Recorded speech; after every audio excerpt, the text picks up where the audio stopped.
Hey guys, Boston Ramos, and this Saturday night, 8 p.m. on Peacock, January 13th, the Miami Dolphins will be on the road at freezing cold Kansas City, Missouri to face the Kansas City Chiefs in their Super Wildcard weekend matchup. This is what losing to the Buffalo Bills final game of the season has done to the Miami Dolphins. It has sent them on the road to possibly the coldest game in NFL history. So that's the biggest storyline, and don't want to bore you guys with it too much. So let's just knock it out of the way already. Kickoff temperature is supposed to be around -4 degrees. It's going to feel like -28 with the wind chill into factor. There's going to be wind gusts up to 30 miles per hour, and then there's going to be a constant wind of 15 miles per hour heading northwest. And it doesn't change too much, but it will get colder throughout the night. Around 10 p.m., it will be -5 degrees with a -30 feel.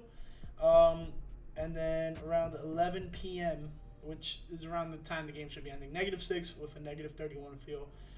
Safe to say it's going to be fucking freezing. Yeah. Not a fan, and I really would love to go to this game. Tickets are surprisingly really cheap. To sit like in 300s, which probably not the best idea, especially in these conditions. Tickets for those seats are about like $45. Biggest thing is the travel from at least from South Florida will range anywhere from $500 to $700. So all in all, you're still paying a lot of money to go see this game, and that's not even including stay. So overall, you're looking about almost $1,000 in just travel and experience. But yeah, it would be quite the experience, but not entirely my standard of where I like it to be cold. I like it cold, but I don't like it that cold. Anyways, let's talk about some gambling odds, and then we'll jump into injuries. And then last but not least, how the Miami Dolphins can win this football game. Gambling odds, Chiefs are favored by -4 in terms of the spread. Over-under set at 43.5, and then money line is +180 for the Miami Dolphins, -215 for the Kansas City Chiefs. ESPN's matchup predictor has it at 47.4% for the Miami Dolphins and 52.6% for the Kansas City Chiefs. Guys, there's a lot of injuries to go through for, at least for sure, for the Miami Dolphins. Dolphins played the Chiefs earlier this season, so not going to have to run through a lot of these injuries since we've covered a good bit of them. But let's talk about it. Xavier Howard, cornerback, out with a foot injury. The timetable for his return is undetermined, and let's hope the Dolphins get advanced and get one of their top cornerbacks back, because this defense is pretty banged up, and we'll talk about that in a second. Raheem Mostert, running back, is questionable for a knee/ankle injury. If I'm the Dolphins and I'm Raheem Mostert, and if he's somewhat close to playing, I say you got to take that chance. No guts, no glory. So I get it. The condition's horrible, and he's going to be used and abused in this game. I'll tell you that right now, because the Miami Dolphins need to come out and run the ball. So the fact of, if he feels like he can go and take a good workload, not the brunt of the workload. I think A-Chan should be getting a brunt of the workload, if not Jeff Wilson, in terms of running the ball. But if he feels like he can come in and be a crucial part of helping this team lead them to victory, then why not? Jalen Waddle, wide receiver, questionable with ankle injury still. He was practicing a lot more this week, so that's some good news.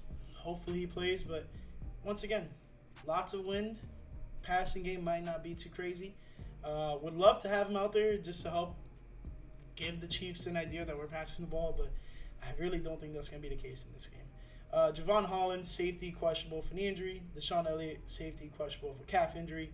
And then these are big injuries sustained from the Buffalo Bills game. Jerome Baker, linebacker, on injured reserve with a dislocated wrist that he had surgery on, and it will end his season. Possibly, very best case scenario, would be able to possibly return for the Super Bowl. But yeah, no chance.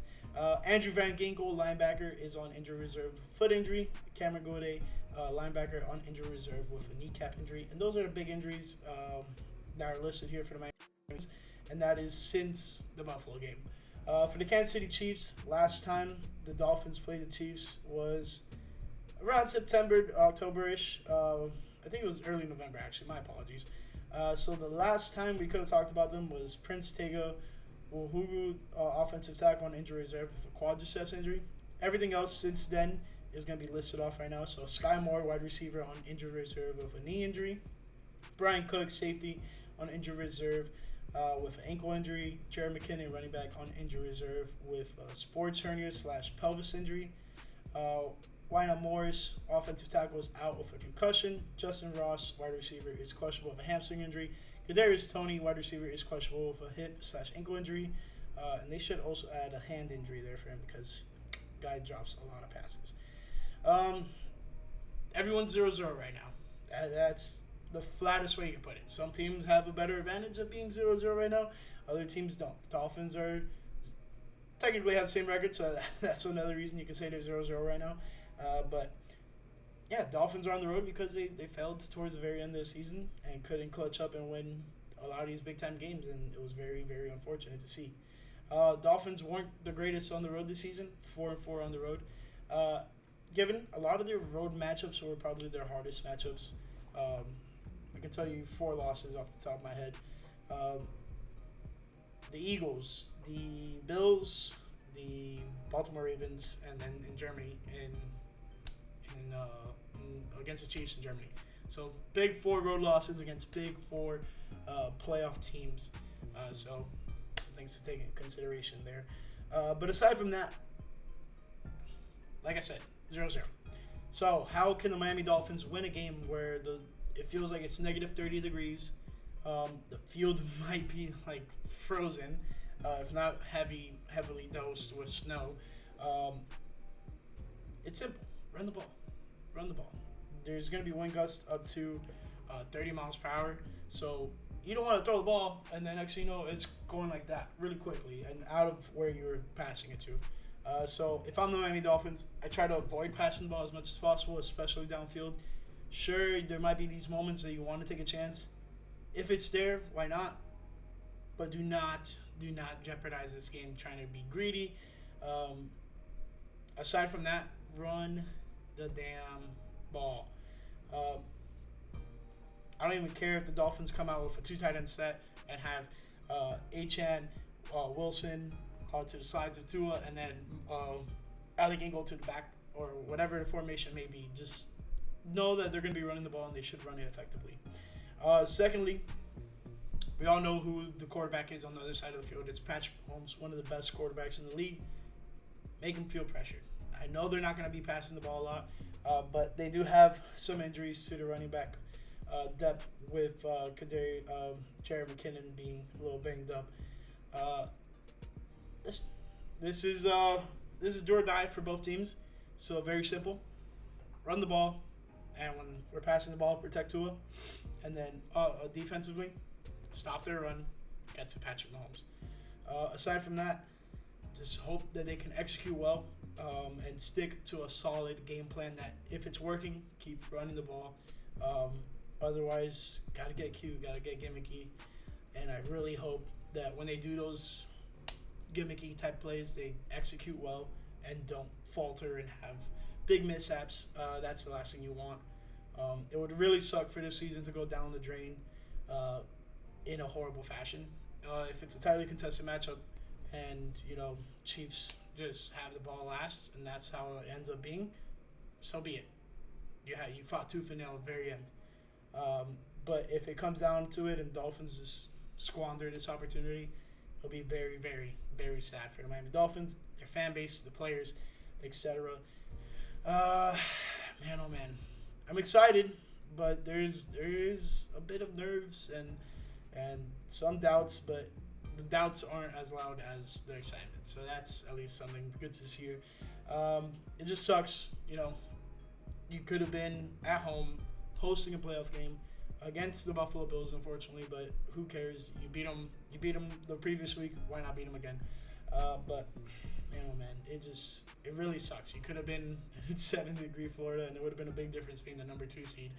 But now, squandered that opportunity, so now you have to go on the road and possibly play in one of the coldest NFL games ever. So I'm just hoping for the best for the Miami Dolphins, and I just really hope that they can go in, execute, and come out unscathed.